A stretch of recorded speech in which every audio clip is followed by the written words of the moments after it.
So I thought I'll introduce myself to begin with, and I've tried to introduce myself to as many people as possible here. My name's Paul Goddard, and I'm a Master Practitioner of Neurolinguistic Programming. And I'm going to start with a quote that I often do at the end of my past life regression talks, because it's really the idea behind this talk. I won't go into too much detail about NLP, but if anybody wants me to ask that in the question and answer section, then you can certainly do that. But I love this saying, which is, the past is history, the future is mystery, and the present is a gift. Now, quite often when I talk to people, sometimes you have the sort of connection, like, when you go into hairdressers or have interaction with people, you say, so how are you today? Oh, yeah, not too bad, anything special? No, same old. And I think that sometimes the same old, we forget how important that is in our lives. And I remember sharing this quote on my Facebook page, and a lot of people liked it, and they said, yeah, it reminded me. So I thought I'll read it out here. I woke up, I have clothes to wear, I have running water, I have food to eat, life is good, I am thankful. And although people may think, yes, it's the same old, I remember, and I spoke to one lady here about being stranded in the 2007 floods. And I live in Gloucester, and the water was cut off. I don't know how many people had that. But like the best things in life, I always took that running water for granted. And it was at that time when it was baby wipes and a little bit of tub of water to try and wash yourself in. Just that normal mundane stuff, how important it actually became with that. And it suddenly realised to me is how I actually forgot that. So I think it's important to enjoy every single moment.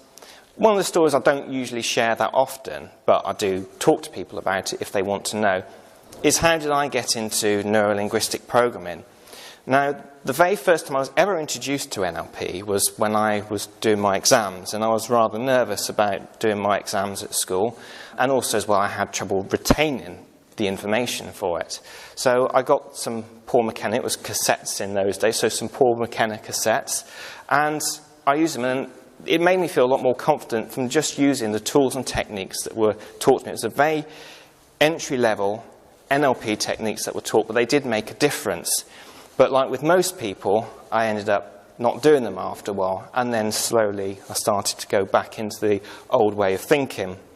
So then many years later, my original idea, my job was wanting to get into the media, into the radio industry and DJing. And I would kind of be held back from really pushing myself to the bigger places by my fear of rejection. So I would kind of build up these mental movies in my mind of talking to somebody on the phone up, being very nervous, saying, would you be interested in giving me a go? And then somebody saying back to me afterwards, well, what makes me think that I'm going to be interested in having an unknown like you to work for us, possibly with some swearing thrown in as well to the conversation. So I got the Paul McKenna book, Change Your Life in 7 Days, and I started to become a lot more confident. And then, unfortunately, as I was pushing myself further forward, my dad became quite unwell with cancer. Unfortunately, he did actually pass away, but he became interested in using the mind to see if he could help heal himself, because the doctors at one point basically said, well, there's nothing more that we can do. Now, some people, when I say that he was using his mind, some people go, that's wonderful, that's great. Other people say they don't like it, they feel uneasy and think you should always go down the doctor's route. You should always speak to your GP, but when they said there's nothing more they can do, I think it's good to be able to use your mind to make yourself feel better about it. But it was always very optimistic and very positive, and I think that, and though I said that that's something he wanted to do, you should always respect the beliefs of the route that somebody wants to go down. And he always had a very good light around him. So when he was in hospital, the nurses would go to him and he would sort of say things to make them feel better if they were having boyfriend troubles or various other things, money worries and stuff like that, because people stopped seeing him as being an ill person. They started just seeing him as this really great person to be around. And I think that's one of the thing which is very important when you've had an issue going on in your life, that the people that are affected by it, there's several different reasons behind it, but some of them is that you have what's called your identity level, or maybe you like to call it self-image. And that is that some people, so we're going to use a different example, somebody becomes ill, and maybe they've become paralysed to the illness. Some people now think their identity's changed, and now this person that won't be able to walk anymore, they won't be able to do these things. Whereas somebody who's much more happier with their situation that they're in, they think to themselves, it's all right, you can come in if you want to. Or not.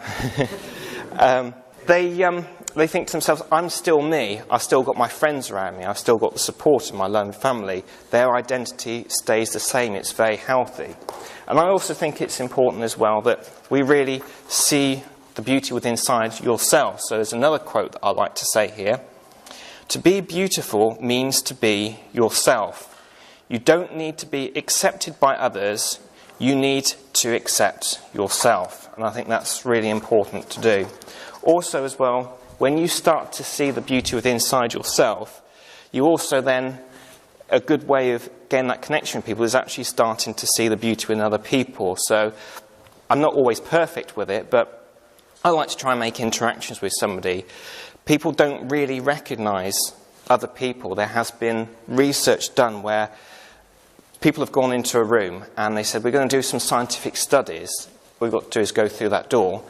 Once they go through that door, that's when the scientific study stops, because what they do, they have somebody, a man with a clipboard, and he says, oh, I've just got to get something for you. He goes under this counter, and then a completely different person with a completely different shirt stands up, and they go, there you go, that's what I want you to fill in. And then I would say about 90% of the people actually don't realise that somebody's actually swapped because they're so much in their own thinking. So I think that's a really good thing to do, is just to be the higher value person and actually trying to have that connection with others.